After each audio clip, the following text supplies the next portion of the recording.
Copy दिखाएंगे जरा जी।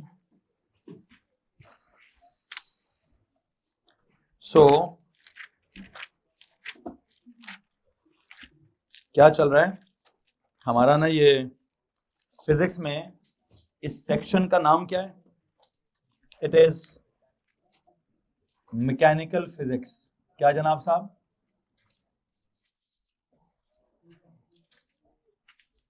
Mechanical physics में आपको सबसे पहले क्या पढ़ाया गया?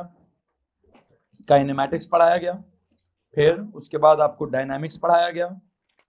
पहले तो काइनेमैटिक्स बहुत डिटेल लगाई, फिर हमने डायनामिक्स में बहुत ज़्यादा डिटेल लगाई, फिर अभी हमने रिसेंटली क्या किया जी, एनर्जेटिक्स स्टार्ट किया है। एनर्जेटिक्स में हमने वर्क, एनर्जी और पावर पढ़ना स्टार्ट किया।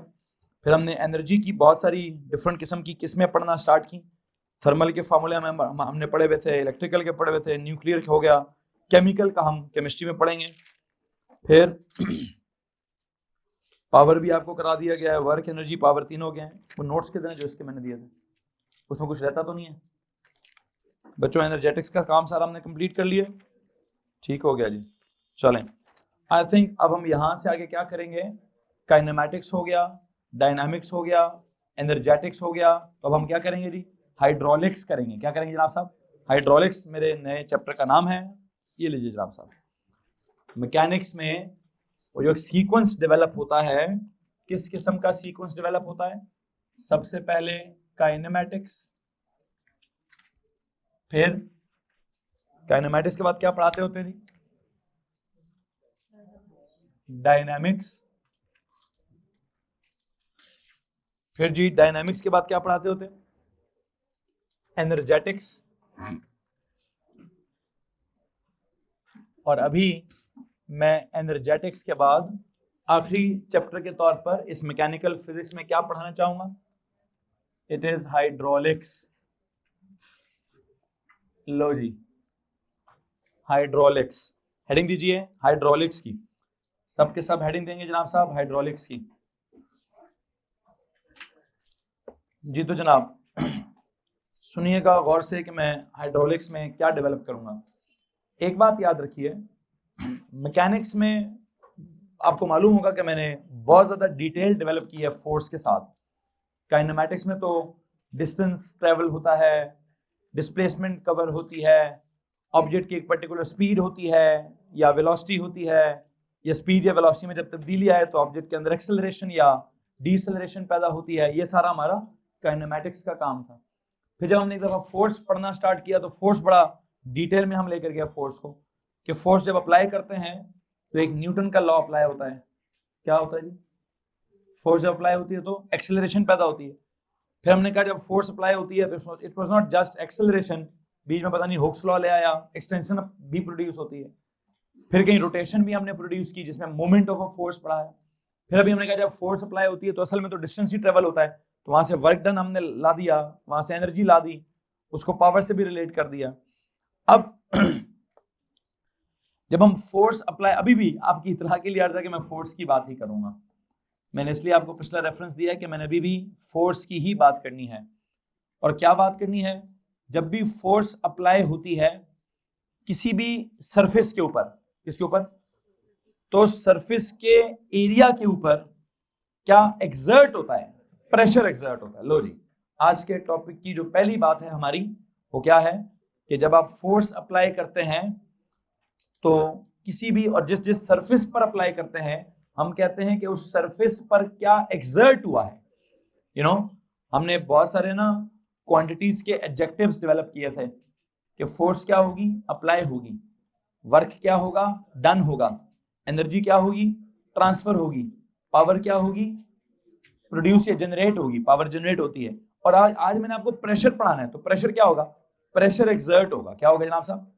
तो क्या जुमला, पहला जुमला क्या डिफाइन करूं मैं? ये जुमला लिखवाना चाहूंगा कि जब भी फोर्स अप्लाई की जाती है किसी भी सरफेस के ऊपर, सरफेस मतलब एरिया के ऊपर, सरफेस मतलब सरफेस एरिया पढ़ा होगा आपने, ठीक है? किसी भी सरफेस एरिया के ऊपर तो क्या होता है? प्रेशर एक्सर्ट होता है। तो एक काम करिए, पहला नोट लिखिए, when a force is applied, hydraulics में तो मैं सबसे पहला नोट लिखवाना चाहता हूं वो क्या है कि when a force is applied when a force is applied, किधर जनाब साहब, when a force is applied on the surface, when a force is applied on the surface of an object, on any surface, ये लिखिए, when a force is applied on any surface, क्या होता है, pressure is said to be exerted, pressure is said to be exerted. मैं वैसे शुरू में भी लिख सकता था, pressure is said to be exerted when a force is applied on any surface. Yeah, when a force is applied on any surface, pressure is said to be exerted on that surface. आप जिस मर्जी को पहले जिस मर्जी को बाद में लिख लें. मैं पहले क्या लिख रहा था, when a force is applied on any surface, comma के बाद क्या लिखवाना चाहता था, pressure is said to be exerted on that surface. Pressure is said to be exerted on that surface. So basically मैं आपको क्या सिखाना चाह रहा हूं, अब मैं उसी जुमले को अगर यूं लिख दूं कि pressure is said to be exerted when a force is applied on any surface या on the surface of any object. इसको मसला इस बात से, आपको मालूम है मैंने क्या करना है, मैंने तो नई क्वांटिटी का जिक्र किया है, तो मैंने इस नई क्वांटिटी का क्या डेवलप करना है, फार्मूला डेवलप करना है. और फार्मूला डेवलप करने के लिए मैं कोशिश करूंगा कि प्रोपोर्शनैलिटी वाला काम ही करूं. मैं यही चेक करूंगा किसका किसके साथ डायरेक्ट प्रोपोर्शनैलिटी है और किसका किसके साथ डायरेक्ट इनवर्स प्रोपोर्शनैलिटी है. हाँ, एक बात है, इस पूरे जुमले में can you please tell me कि कौन कौन सी यूनिट्स नजर आ रही, कौन कौन सी क्वांटिटीज नजर आ रही हैं. प्रेशर नजर आ रहा है, इस साइड में फोर्स नजर आ रहा है, ऑन क्या, ऑन एनी सरफेस, सरफेस के साथ रिलेटेड कोई क्वांटिटी है, यस है, कौन सी वाली, एरिया. सरफेस के साथ रिलेटेड क्या होता है, एरिया. ब्रैकेट में एरिया लिख दो. हेलो जी, pressure is said to be exerted when a force is applied on any surface area, on any surface area. लो जी, आपने जो जुमला लिखा है आज के लेक्चर के इंट्रोडक्शन में, उसमें क्या चल रहा है, एक वर्ड आ गया प्रेशर, एक वर्ड आ गया फोर्स और एक वर्ड आ गया एरिया, सरफेस एरिया. मेरा एक सवाल है आपसे, सरफेस एरिया के बारे में कोई कंफ्यूजन है आपको? तो मैंने पढ़ाया हुआ है सरफेस एरिया के बारे में. क्या पढ़ाया हुआ है? सबसे पहला चैप्टर मैंने लेंथ और लेंथ के साथ क्या पढ़ाया था, एरिया पढ़ाया था ना. और एरिया में मैंने क्या पढ़ाया था, प्रोडक्ट ऑफ टू डायमेंशंस को लेंथ इनटू विड्थ हमने की थी, एक्स एक्सिस वाली लेंथ और वाई एक्सिस वाली लेंथ मल्टीप्लाई की थी. खैर मैं अभी एरिया तो नहीं पढ़ाना चाहता, मैंने एरिया के बारे में सब कुछ आपको पढ़ाया हुआ है, इवन सरली ने मैथ्स की क्लास में भी आपको एरिया दोबारा पढ़ा दिया होगा. बहरहाल एरिया कैसा पता, फोर्स, जैसा आपको फोर्स भी पता है कि उसका सिंबल कैपिटल एफ है और यूनिट उसकी न्यूटन है. बहुत सारे उसके और भी फार्मूले हैं, m इंटू ए भी उसका फार्मूला है, k इंटू ई भी उसका फार्मूला है, यू नो, और भी बहुत सारे फार्मूले में इन्वॉल्व होता है. मोमेंट के अंदर भी f इंटू डी परपेंडिकुलर को तो मोमेंट आता है, f into D in the direction of force करो तो वर्क आता है. इस तरह की बहुत सारी चीजें होती हैं. ओके, अभी जो मैं बात करना चाहता हूँ वो क्या है, अब तो मैंने बात करनी है प्रेशर के साथ कि फोर्स लगाओ तो फोर्स लगाने से एक नया काम क्या होता है.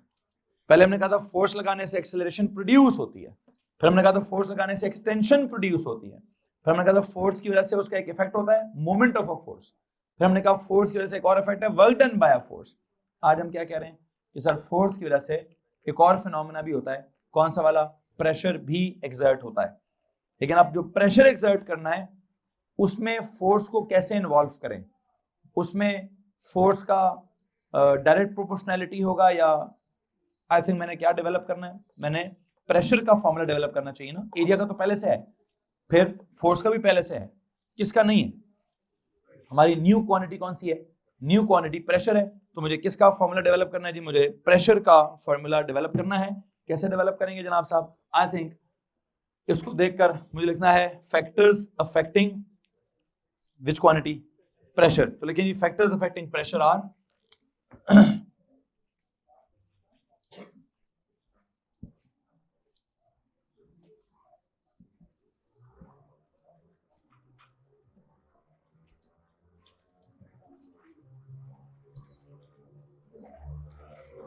factors affecting pressure. What are the factors affecting pressure? जी भाई, आप ऊपर देख सकते हैं नंबर 1 क्या, फोर्स अप्लाइड, एंड नंबर 2 क्या, सरफेस का एरिया। ओके, तो फैक्टर्स तो मेरे सामने 2 आ गए। प्रेशर को अफेक्ट करने के लिए आई थिंक जो मैंने उसका जुमला बनाया है कि pressure is said to be exerted when क्या, when a force is applied on any surface. अच्छा, अब मुझे एक बात बताएं, फैक्टर्स के बाद हमारा अगला स्टेप क्या होता है? हाँ जी, प्रोपोर्शनैलिटी का कॉन्सेप्ट। तो अगला स्टेप क्या है जी? Concept of proportionality. Please tell me, आपका दिमाग क्या कहता है कि फोर्स और प्रेशर आपस में सर कॉमन, तो बड़ा ऑब्वियस है कि जितनी ज्यादा मैं फोर्स लगाऊंगा उतना ज्यादा प्रेशर एक्सर्ट होगा। Greater the force applied greater the pressure exerted. इसमें किसी को प्रॉब्लम है जी? आई थिंक मुझे प्रेशर और फोर्स का क्या सीन लिखना है? Pressure is directly proportional to क्या, फोर्स।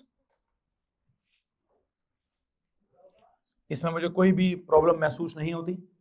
मुझे लगता है कि जितनी ज्यादा मैं फोर्स अप्लाई करूंगा उतना ज्यादा प्रेशर एक्सर्ट होगा। और अगर आप यहाँ एक अंग्रेजी लिखना चाहते हैं कि जी greater the force applied greater will be the pressure exerted, तो आप लिख सकते हैं ग्रेटर द फोर्स अप्लाइड क्या होगा, greater will be the pressure exerted. Okay, लेकिन एरिया के साथ जब मैं इस कॉन्सेप्ट को देखूंगा तो मुझे यहां थोड़ा शायद कुछ आपको एग्जांपल्स के साथ एक्सप्लेन करना पड़े, अदरवाइज मैं इसको एक्सप्लेन नहीं कर पाऊंगा डायरेक्टली। वो बच्चा कहता है सर जी इन्वर्स कर दें, किस बुनियाद पर? तो एग्जाम्पलीफाई करूंगा ना, क्या एग्जाम्पलीफाई करूं? देखें जी, एक काम करते हैं मैं ना एक पेज लेता हूं, कोई भी सिंगल सा मुझे पेज मिल जाए यहां से। चलने ले लिया जी। इस पेज पर मैं ना 2 तरीके से फोर्स लगाऊंगा। एक मैं फोर्स लगाऊंगा, भाई जरा आप आके पेज पकड़ेंगे, खड़े हो जाइए। इस पेज के ऊपर एक मैं फोर्स लगाऊंगा इस पेन के इसको इस्तेमाल कर कर, और एक मैं फोर्स लगाऊंगा इस पेन की इस पतली सी निब को इस्तेमाल कर कर। आप देखिएगा क्या होता है और क्या नहीं होता। थोड़ा सा आप बेशक क्लास की तरफ टर्न कर जाइए, ठीक है। दरम्यान से पकड़िए इसको, इधर से खींच के रखिएगा। एक तरफ मैं इसके साथ प्रेस कर रहा हूं और एक तरफ मैं व्हाट हैपेंड, हाँ जी भाईजान, मैंने इसके साथ प्रेस कर रहा था, पेज को कुछ नहीं हो रहा, ठीक है। मैं थोड़ा सा प्रेस करता हूँ, भाई साहब निकल ही आते हैं दूसरी तरफ से। What is happening? इसका जो एरिया है वो क्या है? तो जब आप इतने कम एरिया के थ्रू थोड़ी सी फोर्स लगाते हैं तो क्या होता है? इतने कम एरिया के थ्रू फोर्स लगाते हैं तो प्रेशर, तो इसलिए उसका ना वो पेनिट्रेशन या उसका जो उसको काटने का पावर है वो क्या है? You know what is happening? I think area, इसका एरिया क्या है? अब पहले इतनी जगह से फोर्स लगा रहे थे, अब कितनी जगह से फोर्स लगा रहे थे? इतनी कम जगह से फोर्स लगा रहे थे। जितनी कम जगह से फोर्स लगाएंगे उसका pressure exerted on that surface क्या होगा? बैठ जाओ भाई। मैं बस ये बताना चाहता हूं कि जब आप सरफेस एरिया कम करेंगे तो प्रेशर क्या होगा? तो प्रेशर ज्यादा होगा। ये जो छुरी कांटे होते हैं, ये छुरी कांटों का सीन क्या है? छुरी कांटों का जो सरफेस है, मतलब जो जहां से उन्होंने काटना है, क्या होता है वो एरिया? बहुत पतला, बहुत बिल्कुल शार्प एरिया, बहुत कम एरिया होता है उसका, उससे मतलब बहुत बारीक होता है। उससे फायदा क्या होता है? फिर जब आप थोड़ी सी भी फोर्स लगाते हैं तो अगली चीज कट जाती है, तो उस वक्त उसका कटने का प्रोसीजर क्या है? वो प्रेशर वाला फिनोमेना है। क्या होता है जनाब साहब? आप क्या करते हैं जब आप फोर्स लगाते हैं, जब भी आप किसी जगह पर फोर्स लगा के आप उसको अगर काटना चाहते हैं तो आप प्रेशर एक्सर्ट करना चाहते हैं। कितना ज्यादा प्रेशर एक्सर्ट करना चाहते हैं? छुरियों का प्रेशर क्या होता है? छुरियों का प्रेशर बहुत ज्यादा एक्सर्ट होता है। खैर बहरहाल, ये छुरियों के प्रेशर से याद आया, वो लड़कियां शायद हील्स पहनती हैं, उनसे एक सवाल पूछना है जी। खवातीन, ये जब आप किसी शादी ब्याह में कभी हील्स पहन के जाते हैं, कम से कम या 12 घंटे मेरा काम ही खड़े होकर है, ठीक है। और मुझे पता है कि मैं जब घर जाता हूं तो मेरी टांग में कितना दर्द होता है, ठीक है, मतलब बिकॉज पूरे 10-12 घंटे कॉन्टिन्यूसली मेरा पूरे का पूरा बॉडी का वेट किसने उठाया हुआ है? टांगों ने उठाया हुआ है, ठीक है। मुझे नींद का या मुझे नींद की कितनी ख्वाहिश होती है या मुझे सोकर कितना मजा आता है, आप इसको सोच भी नहीं सकते हैं, ठीक है, कि मैं पूरा दिन कितना थकता हूं। और मैं जब घर जाता हूं तो मेरी एक ही ख्वाहिश होती है, अल्लाह ताला मैं खाना भी सोए सोए खाता हूं, ठीक है। घर वाले नाराज होते हैं वैसे, ठीक है। मैंने कहा तो तुम लोगों को पता क्या है कि इस वक्त मेरे दिमाग में और मेरी टांग में चल क्या रहा है, ठीक है। तो मैं उधर ही खाता हूँ, उधर ही सोता हूँ, उधर ही बस वो अल्लाह हाफिज हो जाता हूँ, just because I can't tell you क्यों। उसकी वजह क्या है? क्यों पूरे का पूरा बॉडी का पहले वेट किसने उठाया हुआ है? टांगों ने उठाया। तो टांगों का एरिया क्या है? बहुत कम है।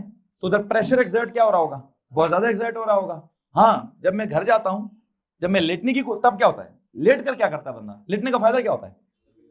जब आप लेटते हैं तो आपका बॉडी का जो एरिया है जिसके ऊपर आपके वजन ने, आपके अपने वजन ने एक्ट करना है, वो एरिया क्या हो जाता है? बहुत ज्यादा हो जाता है। एरिया जब बहुत ज्यादा हो जाता है तो प्रेशर बहुत कम हो जाता है। तो प्रेशर के कम होने से क्या होता है? फिर बंदा कहता है या अल्लाह ताला तेरा लाख लाख शुक्र है, तूने सोने का कॉन्सेप्ट पैदा कर दिया है। अगर 24 के 24 घंटे काम का कॉन्सेप्ट होता फिर पता नहीं क्या जिंदगी होती और क्या ना होती। खैर बहरहाल कहने का मतलब ये है भाई जी पुत्र जी,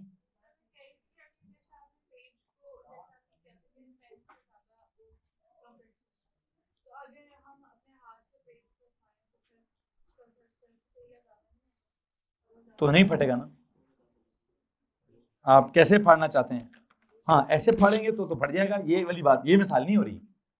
कौन सी मिसाल हो रही है? भजन पकड़े आप। हाँ, एक काम करेंगे, पकड़ पकड़ बोल। अगर मैं इस तरह पंच बनाकर यूं करने की कोशिश करूं तो शायद नहीं फटेगा। हाँ, अगर मेरा कोई नेल थोड़ा, ये वाला नेल बड़ा है ओ भाई, नहीं थोड़ा नाजुक है, नेल जी खराब हो जाएंगे। बहरहाल एक काम करता हूँ, ये वाला। अच्छा पेज, एक पेज का पढ़ने आ जाए। मैं भी कहूँ नेल का सरफेस एरिया क्या होता है? कम है। अब परस का बड़ा अपन आराम से सुकून से है जी। हालांकि मैं मुक्के के साथ क्या कर रहा था? बहुत जोर लगा रहा था, लेकिन पेज पेनिट्रेट नहीं हो रहा था। मैंने अपने इस नेल के साथ क्या किया है, थोड़ी सी जोर लगाया and you know what happened, page जो है वो फट गया। व्हाई? बिकॉज जहां से वो फटा है वहां पर जो मैंने फोर्स लगाई है, कितने एरिया पे लगाई है? बहुत कम। जितना कम एरिया पे फोर्स लगेगी प्रेशर उतना। बस आपने ये समझना है यार। क्या करूं? आई थिंक अब वो यू नो आपको पेन वाली मिसाल भी दे दी गई है, आपको हील वाली मिसाल भी दे दी गई है, वैसे ही खड़े होने वाली और बैठने वाली मिसाल भी आपको दे दी गई है, ठीक है। काफी सारी मिसालें दे दी गई हैं। क्या समझाने के लिए? क्या समझाने के लिए कि अगर एरिया ज्यादा हो तो प्रेशर कम होता है।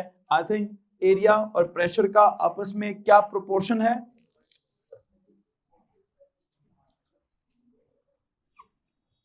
Pressure is inversely proportional to क्या?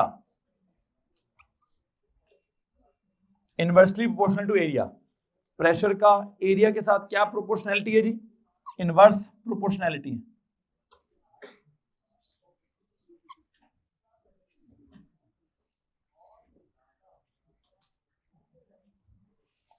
जी भाई, क्या करूं अभी?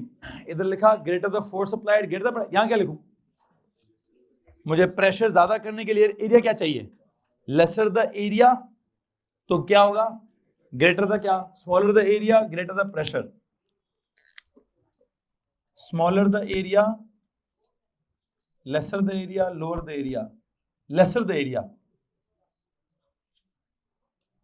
Laser the area more the pressure greater the pressure.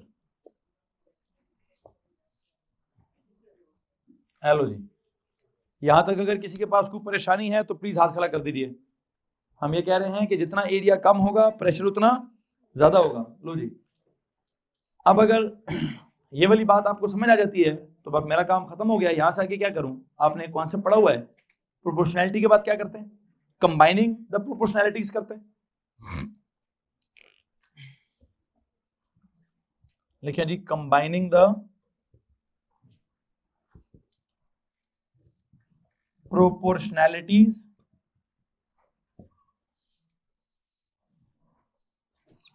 जब आप प्रोपोर्शनैलिटीज को कंबाइन करेंगे तो प्लीज टेल मी इन दोनों को कंबाइन करें क्या बनेगा सर जी? इन दोनों को कंबाइन करेंगे तो बनेगा क्या? प्रेशर, फोर्स ऊपर और एरिया नीचे,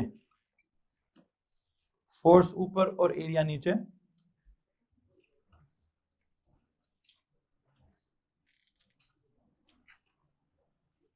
ओके, अब इसके बाद क्या करूं बताएं जनाब साहब? प्रोपोर्शनैलिटी को कंबाइन करने के बाद क्या करें जी? Converting the sign of proportionality into the sign of equality.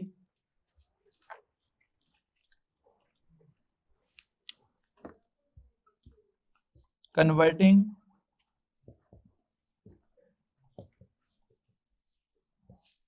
the sign of equality into the sign of proportionality, sorry, sign of क्या? Proportionality into the sign of equality।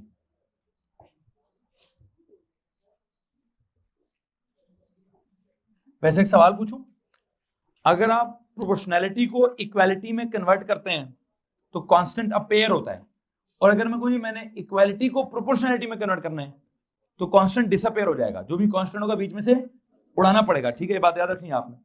Converting the sign of proportionality into the sign of equality, इस तरह करने से कोई constant चीज develop होती है? क्या कांस्टेंट डेवलप होगा भी यहाँ पे? आई थिंक अगर मैं उसको क्या करें, प्रेशर,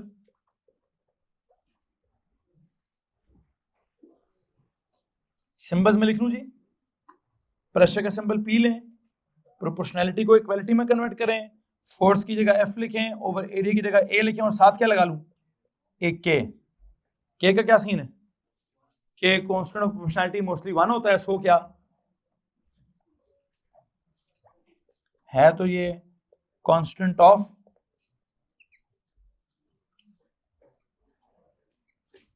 प्रोपोर्शनैलिटी है, और इसकी वैल्यू क्या है? इट्स वैल्यू इज मोस्टली क्या? Is mostly 1। तो क्या हो जाएगा ये? सर ये बीच में से गायब हो जाएगा। इसको अगर मैं बीच में से गायब करूं तो क्या हो जाएगा? P for pressure is equal to K की जगह क्या लिखना है? 1। हमारा ये प्रेशर वाला जो चैप्टर है, सबसे बेसिक चीज क्या होती है फिजिक्स में? आपको पता है कि हमें फिजिकल क्वांटिटीज पढ़नी होती हैं, और फिजिकल क्वांटिटीज में हमें उनका फार्मूला डेवलप करना होता है। फार्मूला डेवलप करने का एक बड़ा पर्टिकुलर तरीका है, उसी तरीके को मैं हमेशा मेजॉरिटी टाइम्स अडॉप्ट करता हूँ। पिछले चैप्टर में वैसे थोड़ा मैंने मुख्तलिफ तरीके से भी फार्मूलाज जो हैं वो डेवलप करने की कोशिश की है, लेकिन वहाँ भी मेजर फार्मूले मैंने, जो वर्क वाला फार्मूला होगा वो भी मैंने प्रोपोर्शनैलिटी से निकाला होगा, एनर्जी का जो बेसिक हाफ mv² था या mgh था वो भी प्रोपोर्शनैलिटी से निकाला था। लेकिन वहाँ हमने एक नया कॉन्सेप्ट भी देखा कि फॉर्मूले को निकालने के लिए एक फार्मूले में दूसरी कोई वैल्यू पुट कर लो तो नया निकल आता है, फिर उसमें कुछ और पुट कर लो तो कुछ और निकल आता है। यहाँ भी शायद मैं कुछ ना कुछ ऐसा तरीका जरूर अडॉप्ट करूंगा, लेकिन किसके लिए करूंगा किसके लिए नहीं वो बात की बात है। फिलवक्त मैं आपको क्या बताना चाहता हूँ कि मैंने प्रेशर का एक जनरल फॉर्मूला डेवलप कर लिया है। क्या जनरल फॉर्मूला है जी? सर जी प्रेशर जी कुछ क्या, के की जगह 1 आ रहा था, 1 इंटू क्या, 1 इंटू एफ ओवर ए, क्या बनता है ये? P for pressure, F over A। तो आई थिंक इस फॉर्मूले को देखूंगा तो मुझे प्रेशर की जो डेफिनेशन है ज्यादा अच्छे से समझ आ जाएगी। क्या, कैसे डिफाइन करूं प्रेशर को? प्रेशर इज डिफाइंड एज क्या? Force exerted. अच्छा वैसे एक बात है, दो सेम चीजें डिवाइड हो रही हों तो क्या होता है सर? बस सर यही है। जब दो चीजें डिवाइड हो रही होती हैं तो या तो उसको रेशो कहते हैं, या उसको रेट कहते हैं, या फिर उसको पर समथिंग कहते हैं। क्या कहते हैं? 3 ऑप्शन है मेरे पास कि या तो मैं कहूं जी मैंने फोर्स और एरिया की रेशो लेनी है, या मैं कहूं मैंने फोर्स और एरिया का रेट लेना है, या मैं कहूं मैंने फोर्स पर यूनिट एरिया करना है। क्या करना है जी? फोर्स पर एरिया करना है। अब ये जो अंग्रेजी बनानी है मुझे आप गाइड करेंगे। क्या मैं सकता हूं ratio of force and area? Yes वाले हाथ खड़ा करें। एनीवन प्लीज, यहां से कोई यस की आवाज आई है? जी पुत्र समझाओ जी। बेशक कोई बात नहीं। आपको लगता है रेशो कहना चाहिए कि नहीं कहना चाहिए? कहना चाहिए। क्यों कहना चाहिए? ओवर है तो उसको रेशो करते हैं। आप में से किसी ने नहीं कहा है वो से कि नहीं सर रेशो नहीं लगा सकते जी? हाँ, रेशो तब हम करते हैं जब दो सिमिलर क्वांटिटीज डिवाइड होती हैं। क्या होता है? मैथ्स में हमने पढ़ा होगा कि रेशो का लफ्ज कब इस्तेमाल करेंगे? जब दो सिमिलर मतलब ऑलमोस्ट सेम क्वांटिटीज डिवाइड हो रही होंगी। ठीक है, क्योंकि ये सेम क्वांटिटीज नहीं है। ऊपर कौन है? फोर्स है। नीचे कौन है? तो फोर्स किसी और चीज को कहते हैं, एरिया कोई और चीज है, सेम क्वांटिटीज तो नहीं है। तो अगर सेम क्वांटिटीज नहीं है तो मुझे लगता है मुझे रेशो का वर्ड इस्तेमाल नहीं करना चाहिए। अच्छा, रेट का वर्ड, हु से रेट का वर्ड इस्तेमाल कर लें। वैसे करना तो रेट का वर्ड ही चाहिए। क्यों? दो डिफरेंट क्वांटिटीज हैं, दो डिफरेंट क्वांटिटीज डिवाइड हो रही हो तो लफ्ज क्या इस्तेमाल करना चाहिए? लेकिन मैं रेट भी नहीं कर रहा। क्यों? क्योंकि हमारी आदत बन गई है कि हम रेट कब लगाते हैं? फिजिक्स में हम रेट का मतलब क्या निकालते हैं सर जी? डिवाइड बाय क्या हो रहा है? डिवाइड बाय टाइम को हमने फिक्स कर लिया रेट के लिए। अब सिमिलर नहीं है तो रेशो भी नहीं लगाऊंगा, नीचे टाइम नहीं है तो रेट भी नहीं लगाऊंगा। फिर एक और वर्ड भी है सबसे, कोशेंट। क्या? ये बड़ा कोई मुश्किल वर्ड है वैसे। आई थिंक सबसे आसान वर्ड क्या है? Force applied per unit area. इसमें किसी को मसला है? इफ आई टेल यू कि मैं किसको कैसे करूंगा सर जी, pressure exerted is defined as force applied per area, इसमें मसला है यार? ये तो सबसे आसान बात है। ओवर करना या पर करना सबसे आसान बात है। तो आई थिंक प्रेशर को यहां पे क्या करेंगे जी? डिफाइन करें। प्रेशर इज डिफाइंड एज,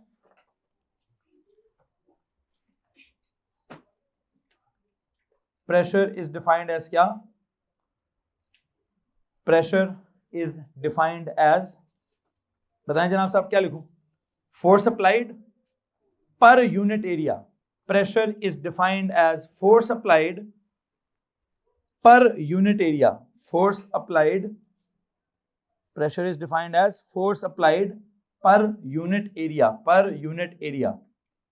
जी तो बच्चों क्या लिखा हमने? Pressure is defined as force applied per unit area. किसी को मसला है इस बात से? एनीवन? तो लो जी, पहला जो जुमला लिखा है कि pressure is said to be exerted when a force is applied on an area. ये ऑन एन एरिया वो एक इम्प्रॉपर डेफिनेशन थी, लेकिन अब क्या लिखा है? पर यूनिट एरिया। ये क्या है? ये प्रॉपर डेफिनेशन है। इसको मैं इम्प्रॉपर क्यों कह रहा हूं? यहां पर ऑन एन एरिया से ये समझ नहीं आ रहा कि फोर्स और एरिया को मल्टीप्लाई करना है या डिवाइड करना है। बिकॉज यहां लिखा तो है, पूरा लिखा है, pressure is said to be exerted when a force is applied on an area. On an area से क्या पता समझ आता हो प्रोडक्ट हो रहा है, क्या पता समझ आता हो डिवाइड हो रहा है। तो क्या हो रहा है? स्पेसिफाई कर दिया हमने। क्या हो रहा है? फोर्स के साथ डायरेक्ट प्रोपोर्शनैलिटी है, एरिया के साथ इनवर्स प्रोपोर्शनैलिटी है।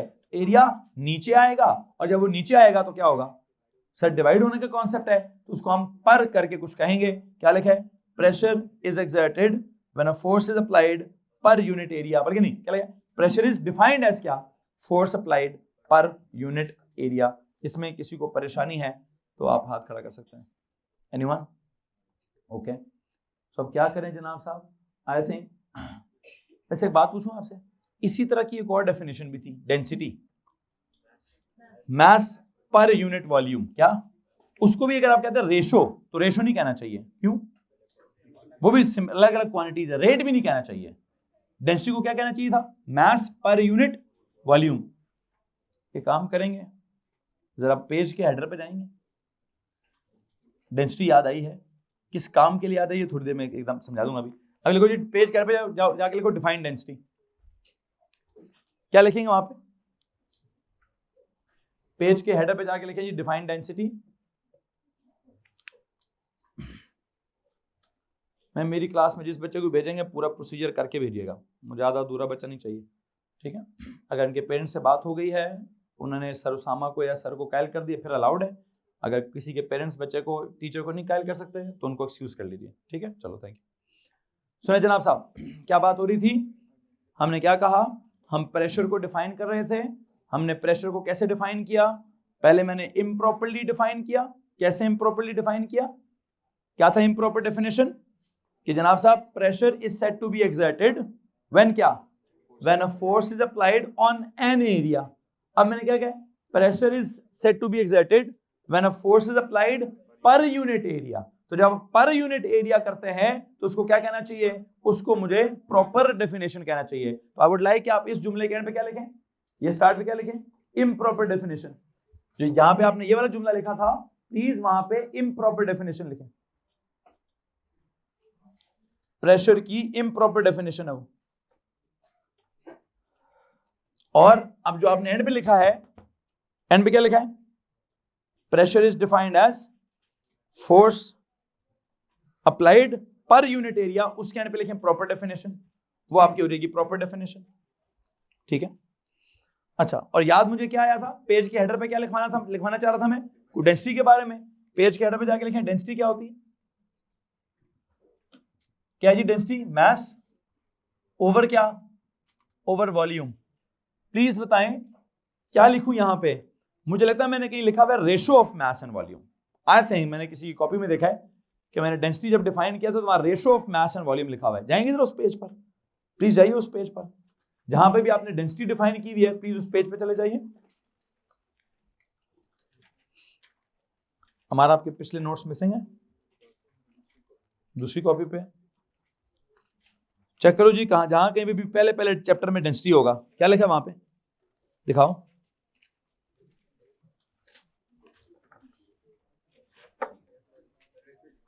हाँ,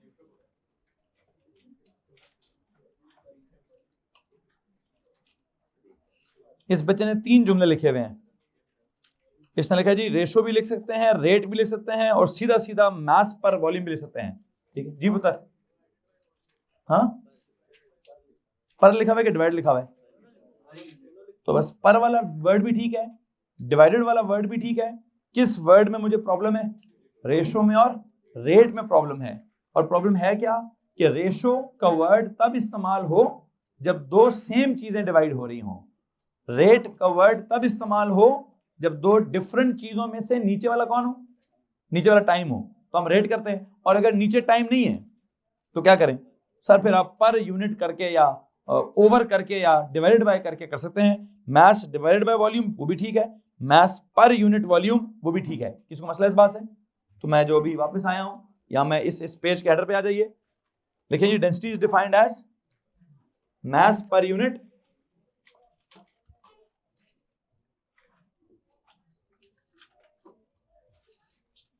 density is defined as mass per unit volume, mass divided by volume, mass per volume वो भी ठीक है वैसे, mass per volume, mass per unit volume, mass divided by volume, mass over volume, ये सारी अंग्रेजी ठीक है। ठीक है जी, ओके जी, वापस आ जाए। मुझे एक बात बताएं, इसका क्या करूं, सिर्फ फार्मूला निकालते होते हैं, ये कुछ और भी होता है जी सर जी? वो सिर्फ फॉर्मूला नहीं होता, उसका क्या करते हैं, स्केलर वेक्टर भी चेक करते हैं, बेस ड्राइव भी चेक करते हैं, यूनिट भी क्या करते हैं, यूनिट वगैरह भी चेक करते हैं। तो एक काम करें, प्रेशर की डेफिनेशन तो आपने लिख दी है, प्रेशर को दोबारा से हाईलाइट करिए, और अब मैं एक चीज इसका क्या लिखवाऊंगा, क्या है जनाब साहब, ये फिजिकल क्वांटिटी है, बल्कि देखिए pressure as a physical quantity, pressure as अ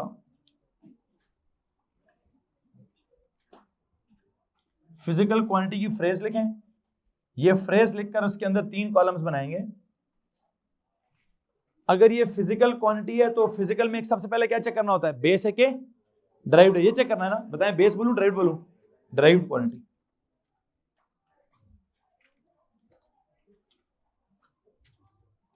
क्यों बोल रहा हूं इसको derived quantity, because it has a formula.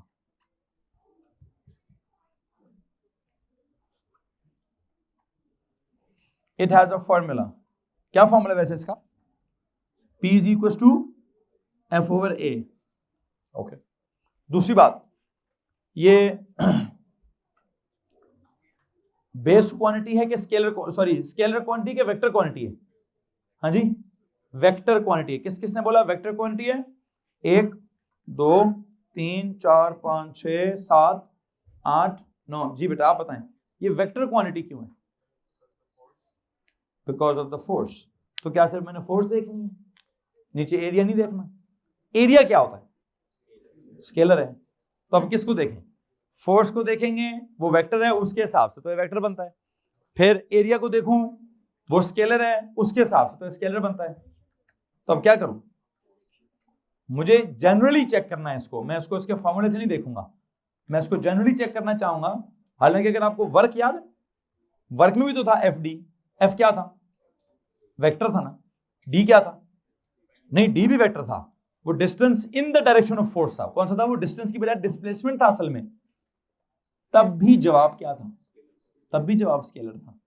तो यहां पे अब ये स्केलर है कि वेक्टर है, मुझे चेक करना पड़ेगा कि प्रेशर की डायरेक्शन बताना कितना जरूरी होता है और कितना नहीं होता। मुसीबत ये है, प्रेशर का सिर्फ एक फार्मूला नहीं होता। प्रेशर के जैसे मैंने आपको पिछले लेक्चर में एनर्जी के पता नहीं कितने फार्मूले पढ़ाए हैं, मैंने आपको पावर के भी शायद वहां पे बहुत सारे फार्मूले पढ़ाए थे। तो अब मुझे लगता है अब जैसे जैसे मैं आगे जा रहा हूं वैसे वैसे मेरे फार्मूलों की तादाद जो है वो क्या हो रही है, वो ज्यादा होती जा रही है। मतलब हर क्वांटिटी के दो दो तीन तीन फार्मूले पढ़ने पड़ते हैं। तो मुझे लगता है मैं प्रेशर का एक और फार्मूला भी निकलवाना चाहूंगा। उस फार्मूले को देखकर बल्कि एक और काम करते हैं। एक होता है प्रेशर ऑफ सॉलिड्स, एक होता है प्रेशर इन लिक्विड्स, एक होता है प्रेशर इन गैसेस। अगर मैं गैस के प्रेशर की बात करूं, मिसाल के तौर पर ये हमारे इधर ये हवा है, इस एयर मतलब इसको एटमॉस्फेयर कहते हैं, जमीन के इर्द गिर्द जो एयर होती है उसको क्या कहते हैं, एटमॉस्फेयर। उस एटमॉस्फेयर का एक प्रेशर है, और जितना भी है कहीं ना कहीं होगा, कुछ लोगों को पता है 180 mm है। किधर है वो राइट की तरफ है, वो लेफ्ट की तरफ है। आपकी इत्तला के लिए अर्ज है, वो राइट की तरफ भी है, वो लेफ्ट की तरफ भी है, वो नीचे की तरफ भी है, वो ऊपर की तरफ भी है, वो हर तरफ है। प्रेशर का सीन क्या है, pressure acts in every direction. मतलब गैस का जो प्रेशर होता है, जो हवा का प्रेशर है, ऐसा नहीं है कि वो जमीन को नीचे की तरफ ही प्रेस करता है। मतलब वो प्रेशर सिर्फ इस दीवार पर नहीं, मतलब इस जमीन पर नहीं है, वो प्रेशर इस दीवार पर भी है, वो प्रेशर उस सामने वाली दीवार पर भी है, वो प्रेशर ऊपर वाली दीवार पर भी है, वो प्रेशर इस तरफ भी है। एयर का प्रेशर बल्कि काम करता है, मैं ना एयर को भर देता हूं किसी सिलेंडर के अंदर। किसके अंदर, सिलेंडर मतलब ये नहीं तो गैस सिलेंडर्स जिसमें एयर छोड़ें वो भरी हुई है, ये सीएनजी सिलेंडर जो होता है, जो गैस का सिलेंडर भर के लाते हैं हम, उसके अंदर गैस भरी होती है। उसका वैसे तो आपने टैप जो है वो ऊपर होता है, तो उसको खोलते हैं तो उसके बीच में से गैस निकलती है। अच्छा, मेरा एक सवाल है, उस सिलेंडर में अगर कहीं पे कोई लीकेज आ जाती है तो गैस क्या किसी मतलब अगर मैं कहूं जी सिलेंडर सिलेंडर सिलेंडर, ये लो जी ये सिलेंडर है जी, अच्छी है मतलब मैं सवाल क्या करना चाह रहा हूं, इसके अंदर एक कावा पड़ा है, कोई लिक्विड पड़ा है, अगर यहां सुराख हो जाए, कहां, यहां सुराख हो जाए, तो अंदर का लिक्विड इस सुराख के थ्रू यहां बाहर आ जाएगा, यहां सुराख हो जाए, यहां से बाहर आ जाएगा, यहां सुराख हो जाए, यहां से बाहर आ जाएगा, वहां सुराख हो जाए, नीचे सुराख हो जाए। क्यों सर जी, प्रेशर इधर भी है, प्रेशर उधर भी है, प्रेशर इधर भी है, प्रेशर किधर है सर, प्रेशर हर तरफ है। इसी तरह अगर मैं कहूं जी वो क्या बोलते हैं, हाँ ज्यादा प्रेशर किधर है, ये एक सवाल है, ज्यादा प्रेशर सर इसकी बेस पर ज्यादा प्रेशर है। अगर मैं इसी तरह वो गैस सिलेंडर की मिसाल आपको दे रहा था कि अगर मैं कहूं मैंने उसमें सही गैस भर दी भर दी भर दी भर दी भर दी, इतनी गैस भर दी कि सिलेंडर फटने वाला है, तो किस डायरेक्शन में फटेगा वो सर, वो तो हर तरफ फटेगा। या नहीं सर वो सिर्फ एक्स की डायरेक्शन में फटेगा, ये सिर्फ नॉर्थ की तरफ फटेगा सर, नहीं वो at an angle of 30 degree from Y axis फटेगा। ऐसा होता है सर, सिलेंडर ने फटना है, धमाका होना है, उसको सिलेंडर धमाका कहेंगे, शाम को 9 बजे की खबरों में आ जाएगा कि कहाँ सिलेंडर का बम धमाका फटा था, ठीक है जी। हाँ वो अल्लाह ताला उसको गरीक रहमत भी कर लेंगे कि जिसके आसपास फटेगा, ठीक है। बहरहाल मसला समझ आ रहा है भाई, है जी, क्या मसला है, सिलेंडर फटा तो कैसे फटेगा, वो एक्स की तरफ भी फटेगा, वाई की तरफ, हर तरफ फटेगा। तो मुझे लगता है कि जो प्रेशर होता है, चाहे वो गैसेस का हो चाहे वो लिक्विड्स का हो, वो किस तरफ एक्ट करता है सर जी, वो हर तरफ एक्ट करता है। तो चूंकि वो हर तरफ एक्ट करता है इसलिए उसकी कोई पर्टिकुलर डायरेक्शन नहीं होती है। तो अगर उसकी पर्टिकुलर डायरेक्शन नहीं होती है तो वेक्टर भी नहीं होता, बेशक उसके फार्मूले में फोर्स है। तो इसका मतलब हर वो क्वांटिटी जिसके फार्मूले में कोई वेक्टर होगा वो क्वांटिटी खुद वेक्टर। ये जरूरी तो नहीं है, ये कोई लॉ नहीं पढ़ाया मैंने आपको कि जिस किसी के फार्मूले में वेक्टर आ गया तो खुद भी वेक्टर हो जाएगा। नो, दिस नो लॉ, मैंने ऐसा कोई लॉ नहीं पढ़ाया। मैं हर क्वांटिटी की स्केलर नेचर या वेक्टर नेचर उसके अपने आप से पूछ के करता हूं कि उसकी अपनी क्या मीनिंग है, उसकी अपनी कोई डायरेक्शन होगी कि नहीं होगी। वर्क को मैंने तो नहीं बोला, वर्क को मैंने स्केलर बोला, वेक्टर बोला। क्यों?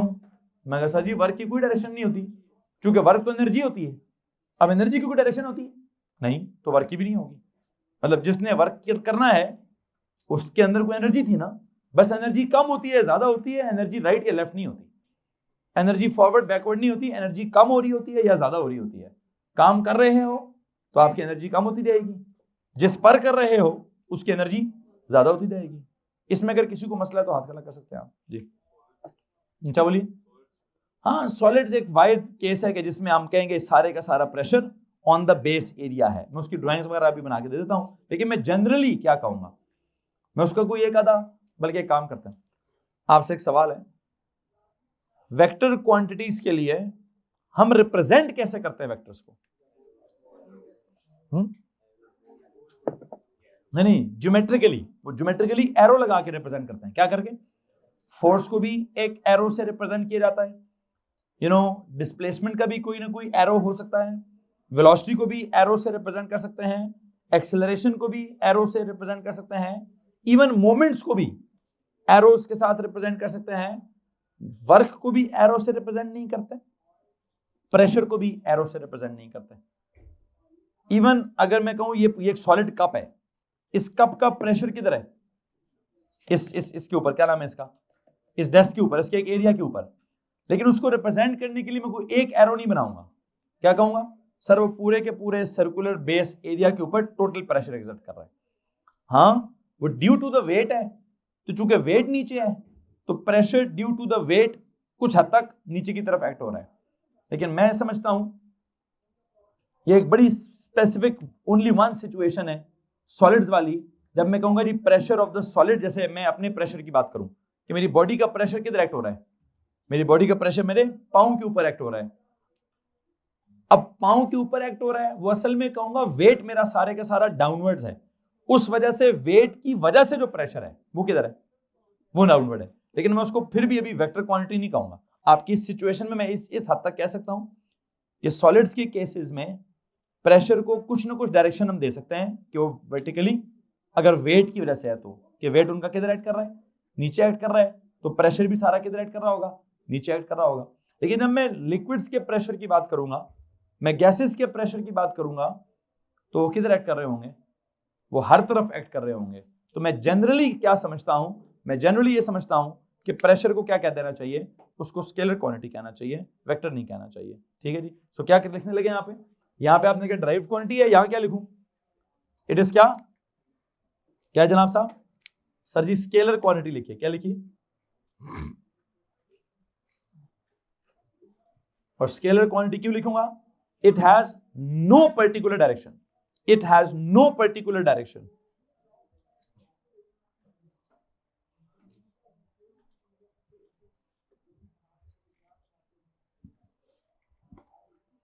It has no particular direction.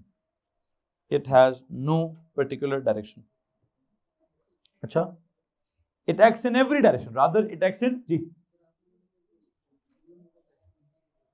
ऊंचा बोलिए मैडम। उस वही जवाब उनको मैंने थोड़ी देर पहले दिया है कि एक आधी स्पेसिफिक एग्जांपल ऐसी जरूर है, जैसे मैं खड़ा हूं, सॉलिड्स अगर खड़े हो तो अपने बेस एरिया पे खड़े होते हैं, तो हम कहते हैं प्रेशर सारा बेस एरिया पे एक्ट कर रहा है। लेकिन हम अगर लिक्विड्स वाले प्रेशर की बात करें या अगर हम गैसेस वाले प्रेशर की बात करें तो वो हर तरफ होता है। तो ज्यादा बेहतर है कि हम जनरल जवाब दें। जनरल जवाब क्या है कि it acts in every direction. It acts किधर? सॉलिड्स वाली एक वाइड एग्जांपल वो सही कह रहे हैं कि वो एग्जांपल ऐसी है कि आप क्या कहेंगे, सॉलिड अगर वर्टिकली यूं खड़ा है तो मैं कहूंगा इस पांव वाले एरिया पर प्रेशर है। अब अगर सॉलिड यूं करके लेट गया है तो मैं कहूंगा जी पूरी बॉडी के ऊपर उसका प्रेशर है। लेकिन मैं एक काम फिर भी नहीं करूंगा। कौन सा काम? मैं इस प्रेशर को बेशक नीचे की तरफ एक्ट हो रहा हो, एक एरो से रिप्रेजेंट नहीं करूंगा। किससे रिप्रेजेंट नहीं करूंगा? एरो से रिप्रेजेंट नहीं करूंगा, क्योंकि वो प्रेशर जितना भी है, टोटल जितना भी एरिया, उस पूरे एरिया पे एक्ट, ये तो उसकी बेसिक डेफिनेशन है कि pressure is acting on an area, ठीक है। अब वो एरिया मेरे पाँव है, तो हाँ मेरे पाँव पे नीचे की तरफ प्रेशर एक्ट हो रहा है, वो एक स्पेसिफिक सिचुएशन आ गई है। लेकिन क्या मैं इसके लिए डाउनवर्ड एरो बनाऊं? नो, डाउनवर्ड एरो मैं सिर्फ किसके लिए बनाऊंगा? जिसको मैं हर सिचुएशन में वेक्टर क्वांटिटी समझता हूं। मैं प्रेशर को हर सिचुएशन में वेक्टर क्वांटिटी नहीं समझता, ठीक है। मैं प्रेशर के बारे में क्या समझता हूं कि ये किधर एक्ट करता है, ये इन एवरी डायरेक्शन एक्ट करता है, ठीक है। तो इसलिए मैंने कहा it has no particular direction, rather it acts in every direction. ये लिख दीजिए, rather it acts in every direction। आप लोगों का जो सॉलिड्स को लेकर सवाल है बिल्कुल बजा सवाल है, ठीक है। वो एक ऐसी सिचुएशन है जिसको मैं जिसको अवॉइड करना चाहता था, मैं उसको एक्सप्लेन नहीं करना चाहता था, बिकॉज उसमें ऐसी फीलिंग आती है। क्या फीलिंग आती है? क्या फीलिंग आती है?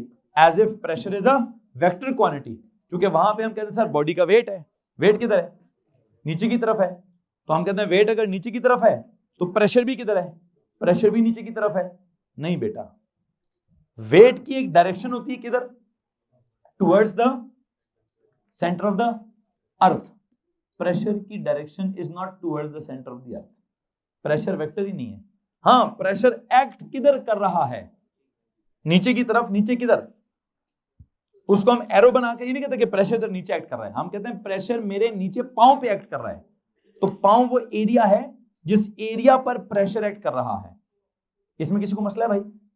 बात में समझ आ रही कि नहीं आ रही है? तो उसको मैं कोई एरो लगाकर, जैसे वेट के लिए एक एरो लगाते हैं ना, किधर से? From the centre of the gravity to the, बिल्कुल वर्टिकली डाउनवर्ड्स, टू क्या? To the centre of the earth, ठीक है। प्रेशर के लिए मैं ऐसा कोई एरो कभी फ्रॉम द सेंटर ऑफ, वो सेंटर ऑफ ग्रेविटी था, वो सेंटर ऑफ प्रेशर नहीं होता। वेट कहां सेट होता है? जहां से आप वेट नीचे ड्रॉ करते हैं वो क्या कहते हैं उसको? हम सेंटर ऑफ ग्रेविटी या सेंटर ऑफ मास कहते हैं। क्या नहीं कह सकते उसको? क्या मैं उसको सेंटर ऑफ प्रेशर कहूं कि प्रेशर का सेंटर वो है? तो आप वेट को और प्रेशर को फिर रिलेट भी ना करें ना। वेट को तो ड्रॉ करेंगे आप सेंटर ऑफ ग्रेविटी से, लेकिन प्रेशर एक्ट किधर होगा? वो सेंटर ऑफ ग्रेविटी पे एक्ट नहीं होगा। वो किधर एक्ट हो रहा होगा? सारे का सारा नीचे जो बेस होगी, बस हम कहेंगे सर इस बेस के ऊपर एक प्रेशर एक्ट हो रहा है। कितना एक्ट हो रहा है? जवाब निकाल लीजिए, फोर्स ओवर एरिया करके। हाँ, फोर्स वेट जितना ले लीजिए, एरिया पूरे पांव को ले लीजिए। क्या कर लीजिए? पूरे पांव का एरिया ले लीजिए। और जहां तक ताल्लुक उसकी डायरेक्शन का, तो डायरेक्शन मत बताइए, उसकी कोई डायरेक्शन नहीं है। फीलिंग आपको ऐसी आ रही होगी, क्या फीलिंग आ रही है? As if weight is downward तो pressure is also downwards. Downward कहने को मैं तैयार हूं, not exactly the same way as weight is acting downwards. Weight is acting downwards as a purely vector वाला way. What? कि उसका एक starting point है और उसका एक ending point है, उसकी एक proper direction है, always vertically downwards. और वो सिर्फ weight की नहीं है, weight एक force है। तो जितनी भी forces हैं, जितनी भी situations हैं, हर force का हर situation में कोई ना कोई direction होता है, कोई ना कोई पर्टिकुलर डायरेक्शन होता है। तो फोर्स इन एनी केस क्या होता है? फोर्स इन एवरी केस क्या होता है? वेक्टर होता है। Pressure in every case vector. मुझे तो लगता है प्रेशर किसी भी केस में वेक्टर नहीं होता। जो केस आपने डिस्क्राइब किया भी है, मैं इसमें भी उसके लिए उसको वेक्टर नहीं समझता। वो सिचुएशन मैं इतनी मान सकता हूं कि जो फोर्स एज द वेट है, वेट ऑफ द ऑब्जेक्ट, वो किधर एक्ट कर रहा है? वो जो है वो मिसाल के तौर पर एक और काम करते हैं। मैं जब इसके 2-3 फार्मूले, एक और फार्मूला लिखवा दूंगा ना, वहां से आपको ज्यादा अच्छे से समझ आएगा कि उसमें क्या चल रहा है। उसमें ज्यादा स्केलर क्वांटिटीज चल रही होंगी, तो वहां से मुझे ज्यादा आसानी है जवाब देने में। अभी आप सिर्फ इतनी बात को दिमाग में रख लीजिए कि सर क्या कह रहे हैं कि प्रेशर इज क्या? It is a scalar quantity because it has no particular direction. Rather क्या, मुझे लगता है अगर वो गैसेस वाले प्रेशर की बात हो, बहुत आसान है उसको समझना कि अगर मैं यहाँ पर हवा में इस एयर में कोई अगर गैस है तो उसका प्रेशर किधर है? क्या ये वाली दीवार उसका प्रेशर नहीं महसूस करेगी? बिल्कुल करेगी जनाब साहब। जमीन वाली नीचे वाली दीवार नहीं महसूस करेगी? वो भी करेगी। उधर वाली दीवार भी महसूस करेगी। इवन जो हवा का प्रेशर ना, ये इसको भी ऊपर ऊपर कर रहा होगा। क्यों? उधर एक और कॉन्सेप्ट है, वहां प्रेशर एक्सर्ट होता ही क्यों है? गैस के पार्टिकल्स की रैंडम मोशन की वजह से। किस वजह से? तो randomly moving, it has a magnitude only, it has a magnitude only. पीछे वाला काट दीजिए, डायरेक्शन एवरी डायरेक्शन वाला जुमला काट दें। तो एवरी डायरेक्शन वाले को मैं एक्सप्लेन करूंगा जब मैं गैसेज और लिक्विड्स का प्रॉपर फॉर्मूला डेवलप करूंगा तब। जी पुत्र।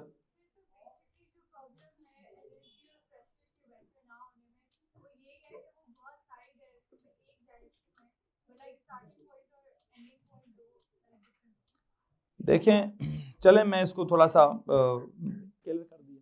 पीछे रह गया कौन से वाला, सॉलिड्स वाला, जो आपको कौन सी एग्जांपल लग रही थी सर, जब आप खड़े हैं तो आपका वेट नीचे है। हाँ मैं मानता हूं मेरा वेट नीचे है, मेरा एरिया किधर है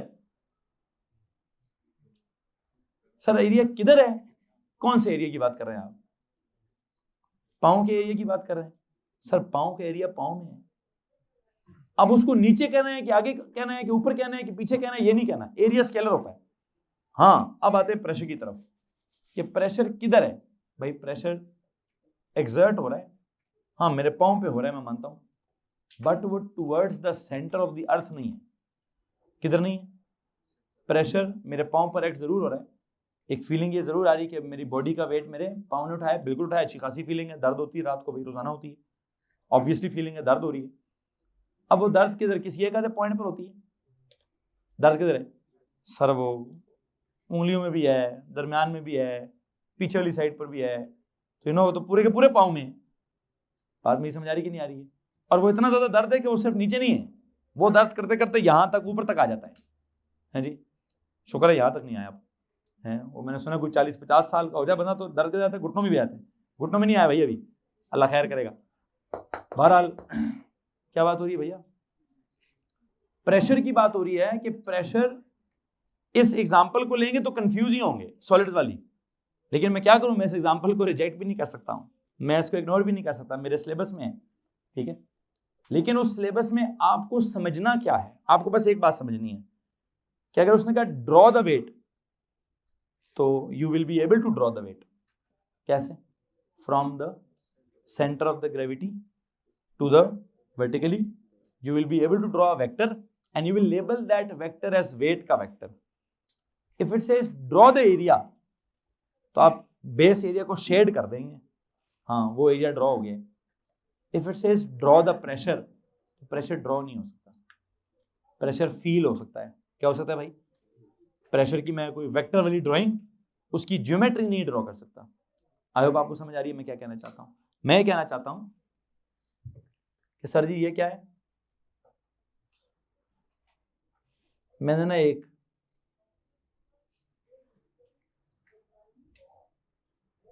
क्यूब ड्रॉ कर दिया। क्या ड्रॉ कर दिया? यह है उसका क्या, यह है उसका बेस एरिया। अब ये उसका जो एरिया मैंने शेड किया है, क्या ये वेक्टर है? नहीं, लेकिन एरिया तो है ना, किधर है? नीचे की तरफ है सर, नीचे वाला एरिया आपने शेड किया है, बेशक नीचे वाला शेड किया है, तो क्या मैं कहूं ये वेक्टर, ये वाला एरिया नीचे की तरफ है? सर नीचे वाला है एरिया, कौन है ये? अब है नीचे वाला, लेकिन वेक्टर ये, तो इसका मतलब क्या हुआ? ये मसला तो एरिया के साथ भी हो रहा है कि सर किसके एरिया शेड कर रहे हैं? भाई बेस एरिया शेड कर रहा हूं, तो क्या उसके लिए एरो ड्रॉ करूं? नहीं, क्यों एरो क्यों नहीं ड्रॉ कर रहा? सर जी एरिया है, स्केलर है, स्केलर का कैसे? हाँ वेट ड्रॉ करें, हाँ वो ड्रॉ करूंगा सर। किधर? सेंटर ऑफ ग्रेविटी से बिल्कुल नीचे की तरफ, ये एरो है, ये प्रॉपर एरो ड्रॉ किया मैंने, किसके लिए? वेट के लिए, वो वेक्टर है। अब प्रेशर, सर प्रेशर कितना है ये पूछ लें, प्रेशर की पर्टिकुलर डायरेक्शन क्या है, ये प्लीज गलत सवाल है, पूछना ही नहीं चाहिए आपको। हाँ प्रेशर एक्सर्ट किधर हो रहा है? वो पूरे के पूरे बेस एरिया पर हो रहा है। किधर हो रहा है? अब एक और बड़ी इंपॉर्टेंट बात है, पूरे के पूरे बेस एरिया पर एक्ट हो रहा है। किधर हो रहा है? तो जब वो पूरे के पूरे बेस एरिया पर एक्ट हो रहा है, तो किसी एक पॉइंट पर नहीं हो रहा, किस तरफ हो रहा है? पूरे के पूरे बेस एरिया पर। तो जब बेशक जब पूरे के पूरे पर होगा तो कोई पर्टिकुलर डायरेक्शन नहीं होगी, तो मैं उसको क्या कहूंगा? मैं उसको वेक्टर भी नहीं कहूंगा, मैं उसको क्या कहूंगा? स्केलर ही कहूंगा। यहां तक किसी को परेशानी है बच्चों? एनीवन? अब अगर इसके अंदर मैं कहूं जी ये क्या है, इसके अंदर मैंने लिक्विड भर दिया, क्या कर दिए? लिक्विड भर दिए, और ये पूरा मैंने पानी से भर दिए। अब वेट पानी कभी भी किधर है? प्रेशर किधर है? सर हर सरफेस पर है। किस किस सरफेस पर? बेस वाले सरफेस पर भी है, साइडों वाले सरफेस पर भी है, तो क्या एरोस बनाऊं उसके लिए? नहीं सर, एरोस तो प्रेशर के लिए कभी हम बनाते ही नहीं है। क्यों नहीं बनाते? हम प्रेशर को क्या समझते हैं? हम प्रेशर को स्केलर समझते हैं, हम उसको वेक्टर समझते ही नहीं है। क्या करें? It has magnitude only, it has no direction. चाहे सॉलिड्स की मिसाल ही क्यों ना ले रहे हो, सॉलिड्स का बेस एरिया बिल्कुल होता है, सॉलिड्स का वेट बिल्कुल होता है, सॉलिड्स का प्रेशर वो भी एग्जर्ट होता है, लेकिन क्या होता है? वेट प्रॉपर एरो से रिप्रेजेंट होता है बिकॉज वेक्टर है, एरिया किसी एरो से रिप्रेजेंट नहीं होता, कोई वेक्टर नहीं है, प्रेशर किसी एरो से रिप्रेजेंट नहीं होता, क्यों? वो भी वेक्टर नहीं है। प्रेशर की डायरेक्शन, सर प्रेशर की डायरेक्शन पूछनी नहीं चाहिए, प्रेशर बस इतना होना चाहिए कि एक्ट किधर हो रहा है, प्रेशर एक्सर्ट किस बॉडी के पार्ट पर हो रहा है। सर प्रेशर एक्सर्ट हो रहा है टांगों के ऊपर, हाँ आप डाउनवर्ड्स हो रहा है, लेफ्टवर्ड्स हो रहा है, राइटवर्ड्स हो रहा है, किधर हो रहा है, हमें इसकी कोई भी डिस्कशन करने की जरूरत नहीं है। बहरहाल एक तीसरी चीज रह गई है, वो जरा मेंशन कर लें। क्या चीज रहती होती है? ड्राइव्ड हो गया, स्केलर हो गया, क्या रह गया? यूनिट रह गई। क्या रह गई? What is this SI unit? It's SI unit is pascal, PASCAL, P और A इसका सिंबल है पास्कल। वैसे तो ऐसा यूनिट है, फार्मूले से क्या निकलता है? फॉर्मूला है फोर्स ओवर एरिया। फोर्स से क्या निकलेगा? फोर्स होती है किसमें? न्यूटन में। एरिया होता है किसमें? स्क्वायर्ड मीटर में। किसमें? अच्छा, तो क्या करूं? अगर मैं फॉर्मूले को देखूंगा तो फॉर्मूला को देख के बताएं। Units derived from the formula are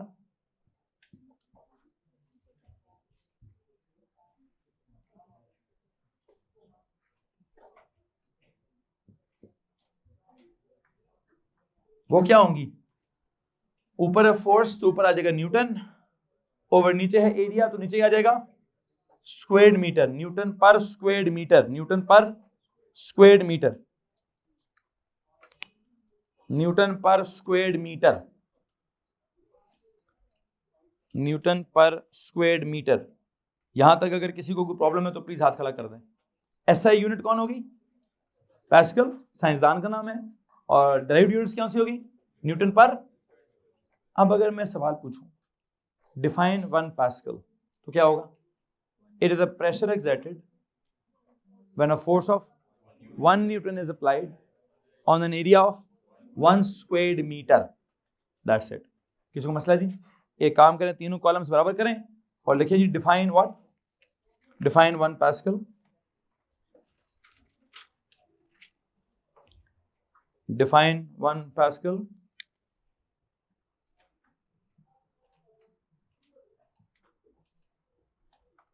पहले तो 1 पास्कल की जगह क्या लिखें? 1 क्या? 1 न्यूटन ओवर क्या? 1 squared metre, 1 newton over 1 squared metre. और अगर आप अंग्रेजी में इसको मेंशन करना चाहते हैं तो क्या करेंगे अंग्रेजी में? 1 pascal is the pressure exerted, 1 pascal is the pressure exerted, 1 pascal is the pressure exerted कब? when a force of 1 Newton acts on an area of